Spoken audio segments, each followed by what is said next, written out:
एक ऐसे दरबार की कल्पना करके देखते हैं जहां समय का पहिया पूरी तरह से थम जाता है। बिल्कुल। एक ऐसा स्थान जहां दुनिया भर का धन, पद और शक्ति ये सब एकदम अर्थहीन हो जाते हैं। जहां एक बहुत बड़ा चक्रवर्ती सम्राट और एक बेघर इंसान दोनों बिल्कुल एक ही स्तर पर खड़े होते हैं। कोई बहाना नहीं चलता वहां? हाँ, कोई बनावट नहीं, सिर्फ और सिर्फ नग्न सत्य। और इस पूरी व्यवस्था के केंद्र में बैठे हैं वो जिनका केवल नाम ही मन में गहरा खौफ पैदा कर देता है, यमराज। सही कहा। तो आज की इस विस्तृत चर्चा में हम इसी रहस्यमयी विषय की परतों को खोलने वाले हैं। हमारी इस गहन पड़ताल का मुख्य स्रोत है धर्मराज यमपुत्र का दिव्य न्याय नाम की स्रोत सामग्री के कुछ बेहद रोचक और विचारोत्तेजक अंश। और ये चर्चा बहुत महत्वपूर्ण है। बिल्कुल। और इस चर्चा का जो सबसे बड़ा मिशन है ना, वो ये है कि मृत्यु के देवता की जो एक रूढ़िवादी और डरावनी छवि सदियों से हमारे दिमाग में चली आ रही है, उसे तोड़ा जाए। हम स्रोत सामग्री के आधार पर उनके असली स्वरूप का विश्लेषण करेंगे, जो कि धर्म, न्याय और निष्पक्षता के सर्वोच्च रक्षक का स्वरूप है। हाँ, और साथ ही ये भी खंगालेंगे कि कैसे ब्रह्मांड के सबसे कठोर नियम को लागू करने वाले इस देवता को भी प्रेम, तीक्ष्ण बुद्धि और सच्ची भक्ति के सामने अपना सिर झुकाना पड़ा। मैं यहाँ ये जोड़ना चाहूंगी कि ये मिशन अपने आप में बहुत गहरी बात कहता है, क्योंकि स्रोत सामग्री स्पष्ट रूप से दर्शाती है कि ये विषय केवल कुछ पुरानी पौराणिक कथाओं तक सीमित नहीं है। मतलब ये सिर्फ कहानियां नहीं है? बिल्कुल नहीं। इन कथाओं को अगर हम सही से डिकोड करें तो ये कर्मों के हिसाब किताब और मानवीय मनोविज्ञान का एक बहुत ही गहरा दर्शन प्रस्तुत करती हैं। ये चर्चा मृत्यु के उस डर से परे जाने का एक रास्ता है जो हमें जीवन के सत्य को स्वीकार करने से रोकता है। डर के आगे का दर्शन। हाँ, जब हम यमराज के चरित्र का मनोवैज्ञानिक और दार्शनिक विश्लेषण करते हैं तो जीवन जीने की कला के कई नए आयाम खुलते हैं। तो इस दर्शन को समझने के लिए सबसे पहले यमराज की वंशावली और उनके जन्म के उद्देश्य को समझना मुझे लगता है बहुत जरूरी है। बिल्कुल, शुरुआत वहीं से होनी चाहिए। लोग अक्सर उन्हें केवल मृत्यु का देवता मानकर उनके व्यक्तित्व को एक बहुत ही सीमित दायरे में बांध देते हैं, लेकिन स्रोत सामग्री में उनका पूरा नाम धर्मराज यम बताया गया है। वे सूर्यदेव और संज्ञा के पुत्र हैं। और उनका एक और बहुत ही दिलचस्प पारिवारिक संबंध है। हाँ, उनकी जुड़वा बहन यमुना का। सही कहा। ये वही यमुना नदी है जिसे अत्यंत पवित्र माना जाता है। भाई दूज के त्योहार पर यमुना में स्नान करने की जो परंपरा है, उसके पीछे यही मान्यता है कि इससे यमराज प्रसन्न होते हैं। देखिए, ये एक बहुत ही मानवीय और भावनात्मक पहलू है। ये पहलू मृत्यु के देवता के उस कठोर आवरण को थोड़ा नर्म करता है। सच में, लेकिन इस पारिवारिक पृष्ठभूमि के साथ साथ उनके रूप का भी तो एक अर्थ है ना? हाँ, स्रोत सामग्री में यमराज के शारीरिक स्वरूप का जो प्रतीकात्मक विश्लेषण किया गया है, वो बहुत ध्यान देने योग्य है। उनके रूप को डराने के उद्देश्य से नहीं गढ़ा गया। तो फिर उसका असल मतलब क्या है? वो रूप ब्रह्मांडीय न्याय की गंभीरता को दर्शाता है। उनके शरीर का हरा या नीला रंग किसी दानवीय प्रवृत्ति का नहीं, बल्कि ब्रह्मांड के अथाह रहस्य और गहराई का प्रतीक है। जैसे गहरा समुद्र या अनंत आकाश नीला दिखाई देता है। एकदम सही तुलना है। और अक्सर उनकी लाल आंखों का जिक्र होता है, जिसे आमतौर पर क्रोध से जोड़कर देखा जाता है, जो कि बहुत स्वाभाविक है। लाल आंखें मतलब गुस्सा। लेकिन यहाँ एक अलग दृष्टिकोण सामने आता है। वे लाल आंखें क्रोध की नहीं, बल्कि न्याय की तीव्रता, एकाग्रता और सत्य को भेदने वाली दृष्टि की निशानी है। ओहो, मतलब एक लेजर फोकस की तरह। बिल्कुल। और उनकी सवारी जो एक भैंसा है, वो असीम धैर्य, जड़ता और उस विशाल शक्ति का प्रतीक है जिसे आसानी से विचलित नहीं किया जा सकता। सबसे अहम बात यह है कि एक न्यायाधीश के रूप में उनके चेहरे पर कभी क्रोध नहीं होता। उनका चेहरा शांत रहता है। हाँ, हमेशा शांत और भावहीन रहता है, जो कि पूर्ण निष्पक्षता की सबसे बड़ी पहचान है। एक जज को भावहीन ही होना चाहिए। ये प्रतीकात्मकता सच में उनके चरित्र को एक नई रोशनी में पेश करती है। लेकिन यहाँ एक स्वाभाविक सा विरोधाभास भी सामने आता है। कैसा विरोधाभास? यही कि प्रकाश और जीवन के स्रोत यानी सूर्य देव का पुत्र आखिर मृत्यु और अंधकार का देवता कैसे बन गया? बहुत ही तार्किक सवाल है। स्रोत सामग्री में पहली मृत्यु का जो रहस्य बताया गया है, वो इस विरोधाभास को सुलझा देता है। विवरण के अनुसार जब सृष्टि के निर्माण का शुरुआती दौर था, तब मृत्यु की कोई अवधारणा ही नहीं थी। मतलब हर प्राणी अमर था। हाँ, लेकिन इससे ब्रह्मा जी के सामने एक बहुत बड़ा अस्तित्व का संकट खड़ा हो गया। सोचकर देखिए, अगर पुरानी पत्तियां झड़ेंगी ही नहीं तो नई कोंपलें कैसे आएंगी? स्थान खाली नहीं होगा तो नई पीढ़ी कैसे आएगी? बिल्कुल। जीवन का चक्र पूरी तरह से एक ठहराव की ओर जा रहा था। इस ब्रह्मांडीय ठहराव को तोड़ने के लिए यम ने स्वेच्छा से आगे आकर मृत्यु को स्वीकार किया। और इसी बिंदु पर यम शब्द का असली अर्थ उभरकर सामने आता है, जो कि है संयम। हाँ, यम का शाब्दिक अर्थ है संयम, यानी खुद पर नियंत्रण रखना। उन्होंने सृष्टि के संतुलन के लिए अपने स्वयं के प्राणों पर संयम किया और स्वेच्छा से अपनी देह का त्याग किया। तो ये कोई सजा या दंड नहीं था? बिल्कुल नहीं। ये तो सृष्टि को गतिमान रखने के लिए किया गया एक महान बलिदान था। इसी निस्वार्थ त्याग के कारण ब्रह्मा जी ने उन्हें मृत्युलोक यानी यमलोक का राजा नियुक्त किया और धर्मराज की सर्वोच्च उपाधि दी। धर्मराज यानी जो न्याय का शासक हो। हाँ, सही, जो न्याय और नियमों का बिना किसी भेदभाव के पालन करवाता है। यह सुनिश्चित करना उनकी जिम्मेदारी बन गई कि हर आत्मा के साथ केवल उसके कर्मों के आधार पर व्यवहार हो। अमीर, गरीब, शक्तिशाली, कमजोर, ये सभी सांसारिक उपाधियां उनके दरबार में आकर शून्य हो जाती हैं। और शायद यही कारण है कि महाभारत में युधिष्ठिर को भी धर्मराज कहा गया है। उन्हें यमराज का ही अंश माना जाता है। हाँ, ये उसी निष्पक्षता और सत्यनिष्ठा के गुण के कारण है। अच्छा, इस निष्पक्ष न्याय व्यवस्था को लागू करने के लिए जिस बुनियादी ढांचे की जरूरत होती है, स्रोत सामग्री में उसका भी बहुत विशद वर्णन है।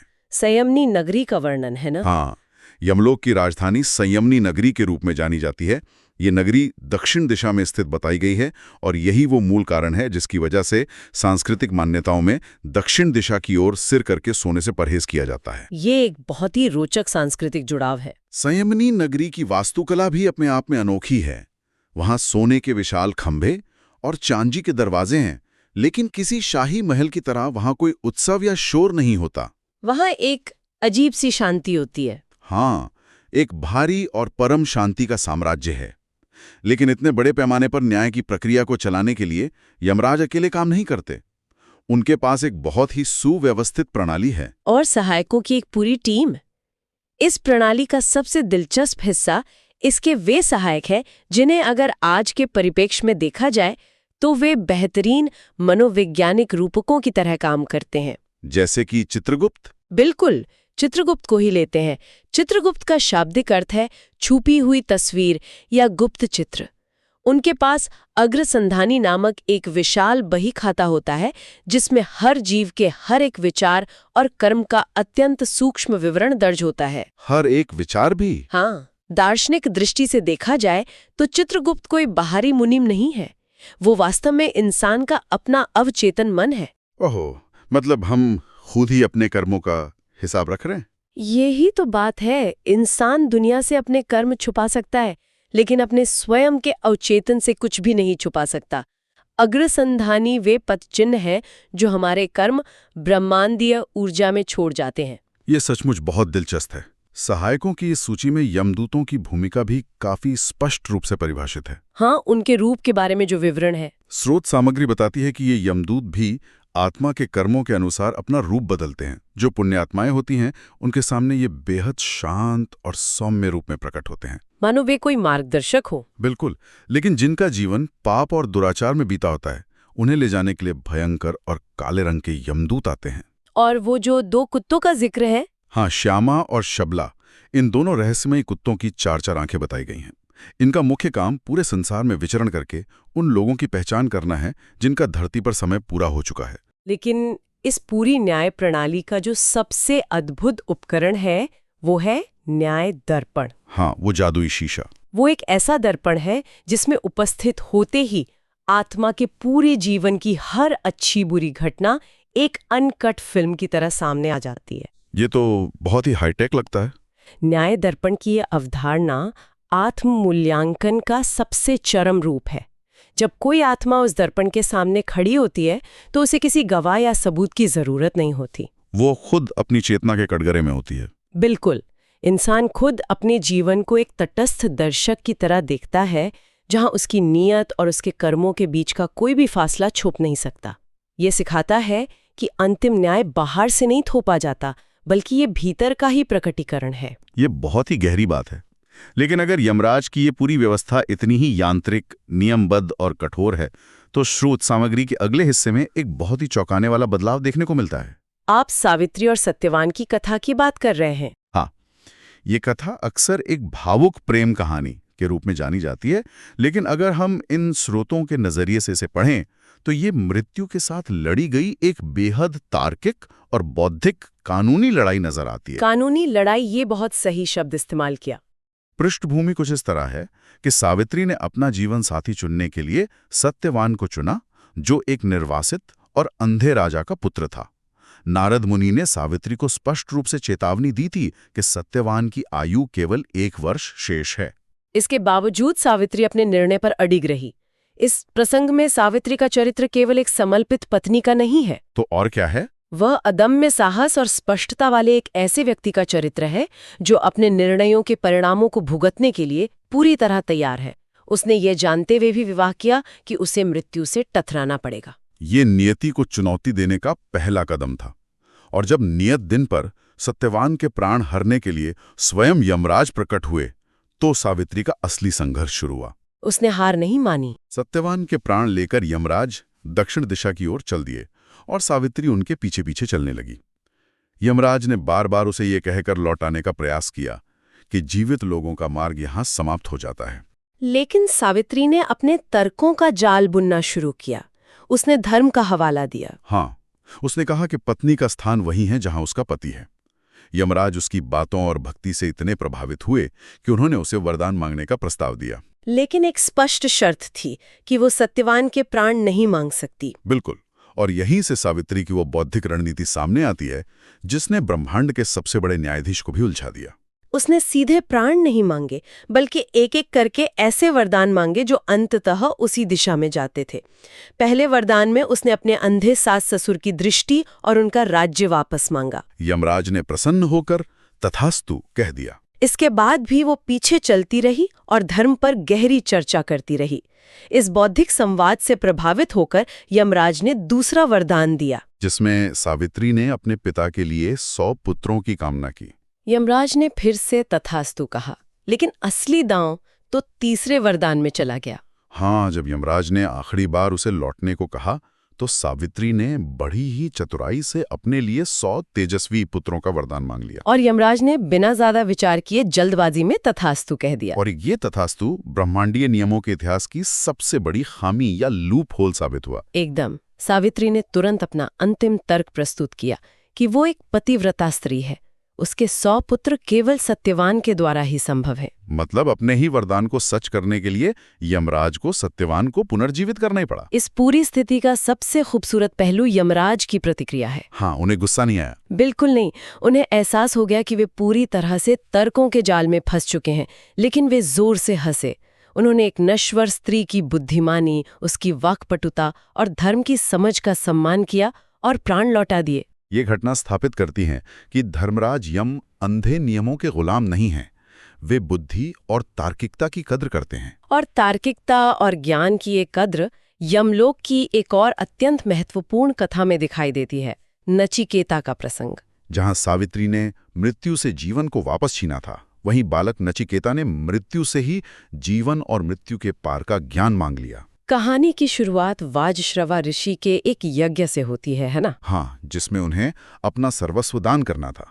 लेकिन मोहवश वे ऐसी कमजोर और बूढ़ी गायें दान कर रहे थे जो किसी काम की नहीं थी, जो कि दान के अर्थ के ही खिलाफ है। नचिकेता ये सब देख रहा था। उसने अपने पिता से बार बार पूछा कि वे उसे किसे दान करेंगे। पिता ने क्रोध में आकर कह दिया, मैं तुझे यमराज को दान करता हूँ। एक छोटे से बालक के लिए भयानक हो सकता था, लेकिन नचिकेता ने इसे एक सत्य की तरह स्वीकार किया और वो सीधे यमलोक जा पहुंचा। ये ज्ञान की सच्ची भूख को दर्शाता है। यमलोक पहुंचने पर पता चला कि यमराज वहां उपस्थित नहीं थे। नचिकेता ने बिना अन्न जल ग्रहण किए लगातार 3 दिन और 3 रातों तक यमलोक के द्वार पर प्रतीक्षा की। जब यमराज लौटे तो उन्हें बहुत अपराध बोध हुआ। होना ही था। अतिथि का सत्कार बहुत बड़ा धर्म है और यमराज के द्वार पर अतिथि का भूखा रहना उनके लिए एक बड़ी त्रुटि थी। इस प्रायश्चित स्वरूप यमराज ने नचिकेता को 3 वरदान मांगने का अवसर दिया। पहले दो वरदान तो पारिवारिक शांति और विद्या से जुड़े थे। हाँ, पिता का क्रोध शांत होना और वो नचिकेत अग्नि विद्या। लेकिन असली परीक्षा तीसरे वरदान में थी। नचिकेता ने अपने तीसरे वरदान में मृत्यु का वो अंतिम रहस्य पूछ लिया कि मृत्यु के बाद आत्मा का असल में क्या होता है। क्या वो अस्तित्व में रहती है या नष्ट हो जाती है? यमराज चौंक गए। उन्होंने उसे तमाम सांसारिक प्रलोभन दिए, लंबी आयु, धन, राज्य, सब कुछ। लेकिन नचिकेता अडिग रहा। उसका तर्क था कि ये सांसारिक सुख अस्थायी हैं और अंततः यमराज के ही अधिकार क्षेत्र में आ जाएंगे।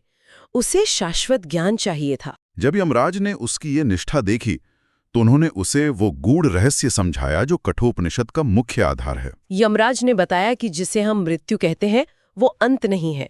शरीर केवल एक वस्त्र है जो पुराना होने पर बदल दिया जाता है, लेकिन आत्मा अमर, अजन्मी और शाश्वत है। यह ज्ञान इंसान को मृत्यु के मूलभूत भय से मुक्त कर देता है। यहाँ यमराज का रूप एक क्रूर संहारक का नहीं, बल्कि एक परम गुरु का है। एक परम गुरु और न्याय के रक्षक के रूप में उनकी भूमिका बहुत स्पष्ट होती है। लेकिन स्रोत सामग्री में एक ऐसा प्रसंग भी है जहाँ सृष्टि के अटल नियम और व्यक्तिगत धर्म के बीच सीधा टकराव हो जाता है। आप हनुमान जी और यमराज वाले प्रसंग की बात कर रहे हैं? हाँ, हनुमान जी के पिता वानरराज केसरी काफी वृद्ध हो चुके थे। उनका समय पूरा हो चुका था। यमदूत उनके प्राण लेने पहुंचे, लेकिन वहां हनुमान जी उपस्थित थे। ये स्थिति दार्शनिक रूप से एक बहुत बड़ा गतिरोध या कह लें डेडलॉक है। एक तरफ प्रकृति का नियम, दूसरी तरफ पुत्र धर्म। बिल्कुल, हनुमान जी ने यमदूतों को रोक दिया और कहा कि जब तक वे जीवित हैं, उनके पिता के प्राण कोई नहीं ले जा सकता। यमदूतों को खाली हाथ लौटना पड़ा। जब बात यमलोक पहुंची तो यमराज के सामने बड़ा धर्म संकट खड़ा हो गया। हनुमान अमर थे, बलपूर्वक जीतना संभव नहीं था। और नियम टूटता तो संतुलन चरमरा जाता। तो यमराज स्वयं वहां पहुंचे। यमराज का स्वयं आना ही ये बताता है कि वे संवेदनशीलता को समझते हैं। उन्होंने हनुमान जी को विनम्रता से समझाया कि यह काल का चक्र है। लेकिन हनुमान जी का उत्तर भी बहुत स्पष्ट था। उन्होंने कहा कि वे यमराज की शक्ति को चुनौती नहीं दे रहे, परंतु यदि नियम और पुत्र धर्म में से चुनना हो तो वे अपने पिता की रक्षा करेंगे। ये वो क्षण था जहां यमराज को ऐतिहासिक निर्णय लेना था। यदि वे अड़े रहते तो संदेश जाता कि नियम भावनाओं से अधिक महत्वपूर्ण है। तो नियमों को लचीलापन दिखाना पड़ा। यमराज ने हनुमान के पुत्र धर्म का सम्मान करते हुए पीछे हटना स्वीकार किया और केसरी को शांतिपूर्वक जीवन व्यतीत करने का वरदान दिया। सच्ची सेवा मृत्यु के नियमों से भी श्रेष्ठ है। इन सभी विस्तृत कथाओं से गुजरने के बाद स्रोत सामग्री का सार बिल्कुल स्पष्ट हो जाता है। यमराज की ये कथाएं हमें मृत्यु के भय से आतंकित करने के लिए नहीं, बल्कि जीवन को पूर्ण ईमानदारी और निडरता के साथ जीने के लिए प्रेरित करने के लिए हैं। शक्ति या पद नहीं, केवल हमारे अच्छे कर्म मायने रखते हैं। सही कहा। और उनके दरबार में कोई बाहरी पहचान काम नहीं आती। बिल्कुल, यमराज को केवल मृत्यु का देवता कहना उनके विशाल व्यक्तित्व को बहुत छोटा कर देना है। वे वास्तव में ब्रह्मांड के संतुलन के संरक्षक और सबसे बड़े ज्ञानियों में से एक हैं। तो इस चर्चा को समेटते हुए स्रोत सामग्री में वर्णित न्याय दर्पण और अग्रसंधानी पुस्तक का विचार आज के संदर्भ में एक बहुत ही प्रासंगिक और गहरा सवाल खड़ा करता है। आज के डिजिटल युग के संदर्भ में प्राचीन मान्यताओं के अनुसार तो एक ऐसा दर्पण है जहां जीवन का हर कर्म दर्ज होता है, लेकिन आज इंटरनेट पर की गई हर एक खोज, लिखा गया हर एक संदेश और हर एक सोशल मीडिया टिप्पणी हमेशा के लिए सर्वर पर दर्ज हो जाती है। ये तो बहुत ही विचारोत्तेजक बात है। क्या अनजाने में ही सही अपना स्वयं का एक डिजिटल न्याय दर्पण या आधुनिक युग की अग्रसंधानी पुस्तक नहीं लिखी जा रही है, जिसे कभी मिटाया नहीं जा सकता? ये सोचने वाली बात है। बिल्कुल। अगली बार जब ऑनलाइन दुनिया में कुछ भी टाइप किया जाता है तो यह सोचने वाली बात जरूर है कि आधुनिक युग का वो चित्रगुप्त उस डिजिटल पदचिह्न को कैसे पढ़ रहा होगा और भविष्य में उसका क्या हिसाब मांगा जाएगा। ज्ञान और खोज की इस गहन यात्रा में शामिल होने के लिए बहुत बहुत धन्यवाद।